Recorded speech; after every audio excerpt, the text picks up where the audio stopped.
बिस्मिल्लाहिर्रहमानिर्रहीम, अस्सलाम वालेकुम। वेलकम टू कुक विद कायनात। आज मैं आपके साथ रमज़ान स्पेशल इफ़्तार के लिए ब्रेड पकौड़ा की रेसिपी शेयर करने जा रही हूँ। ये बहुत मज़ेदार बनता है, आप इसको इफ़्तार में बनाएं, इंशाल्लाह आपको बहुत पसंद आएगा। इसके लिए हमें यहाँ पर चाहिए, सबसे पहले half table spoon oil pan में डाल दें, इसको गर्म कर लें। इसमें जाएंगे मैश किए हुए आलू 250 ग्राम, इसको मैंने हाथ के साथ मैश किया है। रेड चिली पाउडर इसमें जाएगी half teaspoon, green chilli 1 अदद, amchur powder half teaspoon, भुना हुआ ज़ीरा पाउडर हाफ़ टी स्पून और नमक हाफ़ टी स्पून। अच्छी तरह से इसकी भुनाई कर लेंगे 2 से 3 मिनट के लिए। अब इसमें शामिल कर देंगे 2 टेबल स्पून हरा धनिया और इसको मिक्स कर लें। स्टफिंग बिल्कुल तैयार है, इसको फ्लेम से हटा लें और इसको ठंडा कर लेंगे। चटनी के लिए चाहिए पुदीने के पत्ते 1/4 कप, हरा धनिया 1/4 कप, 1 ग्रीन चिली चली जाएगी स्पाइस के लिए इसके अंदर, और हस्बे ज़रूरत नमक शामिल कर लें। अब इसको इस तरह कूट के तैयार कर लेंगे। अगर आप चाहें तो इसको ग्राइंड भी कर सकते हैं। ये देखें, ये चटनी बिल्कुल तैयार है। अब इसको एक बर्तन में निकाल लेंगे। अगर आप चाहें तो इसको ग्राइंड भी कर सकते हैं, पर आपने इसके अंदर पानी बहुत ज़्यादा कम इस्तेमाल करना है, क्योंकि हमें इस चटनी को बाद में ब्रेड के ऊपर इस्तेमाल करना है, तो वो फिर पानी सारा ब्रेड के अंदर जज़ब हो जाएगा। यहाँ पर मैं इस्तेमाल कर रही हूँ 4 ब्रेड के स्लाइसेस। 2 के ऊपर हम इस्तेमाल कर लेंगे ये ग्रीन चटनी, हाफ में डिवाइड कर लें और अच्छी तरह से इसको स्प्रेड कर लें इस तरह। दूसरा जो ब्रेड का स्लाइस है उसके ऊपर भी बाकी की बची हुई चटनी लगा लेंगे,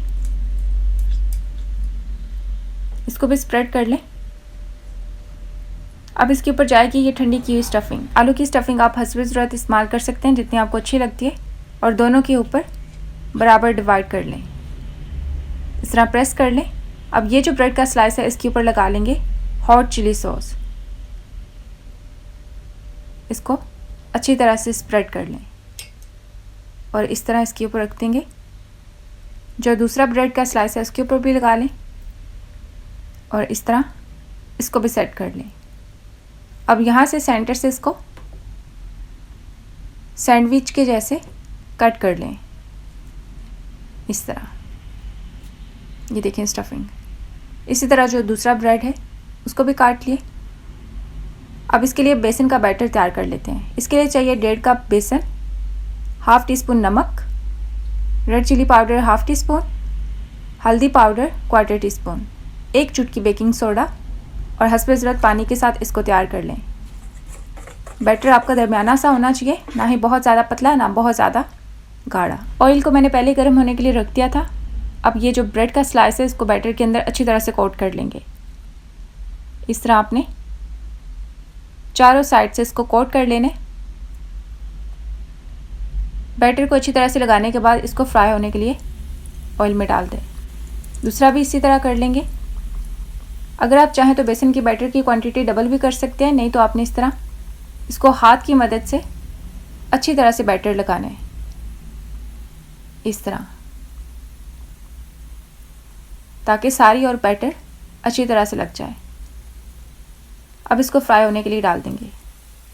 एक टाइम पे 2 ब्रेड के स्लाइसेस को मैं फ्राई कर रही हूँ। ये जो हिस्सा इसको हटा दें और इस तरह इसको घुमा के इसका एक साइड पलट देंगे। ये बड़े बेहतरीन तैयार होंगे। आप इसको इफ्तार में ज़रूर बनाएं, इंशाल्लाह आप इंजॉय करेंगे। इसका साइड चेंज कर दें, इसी तरह दूसरे का भी साइड चेंज कर देंगे। ये देखें। अब इनको एक टिश्यू पेपर के ऊपर निकाल लेंगे। ये फ्राई हो चुके हैं इस तरह इसका जो एक्स्ट्रा ऑयल है वो टिश्यू पेपर के अंदर जज़ब हो जाएगा। और ये जो ऑयल के अंदर बेसन है इसको हटा लें और बाकी भी इसी तरह फ्राई कर लेंगे। इसी के साथ 2 ग्रीन चिलीज़ भी फ्राई कर लेते हैं बेसन के साथ कोट करके। ये देखें, इनको भी अच्छी तरह से फ्राई कर लें। अभी आपको ब्रेड पकौड़ा काट के दिखा देते हैं, ताकि इसकी जो अंदर की स्टफिंग, अंदर की जो लुक है वो भी आपको नज़र आ जाए। ये बहुत मज़ेदार बनते हैं। ये देखें इसकी बेहतरीन स्टफिंग। इसके साथ आपको चटनीज़ को भी सर्व करने की ज़रूरत नहीं पड़ेगी। इसके अंदर सारे फ्लेवर्स बैलेंस्ड है और जो ग्रीन चिलीज़ हैं उससे आपको स्पाइस मिल जाएगी। आप इस रेसिपी को ज़रूर ट्राई करें, इंशाल्लाह आपको बहुत पसंद आएगी। अगर आपको ये मेरी आज की रेसिपी अच्छी लगी हो तो वीडियो को एक लाइक कर दें, साथ एक प्यार सा कमेंट भी कर दें। चैनल को सब्सक्राइब कर लें, साथ में दिए गए बेल आइकन को भी प्रेस करते हैं, उससे वीडियो का नोटिफिकेशन आप तक पहुंचेगा। इंशाल्लाह न्यू रेसिपी के साथ जल्द मुलाकात होगी। तब तक के लिए अल्लाह हाफिज़।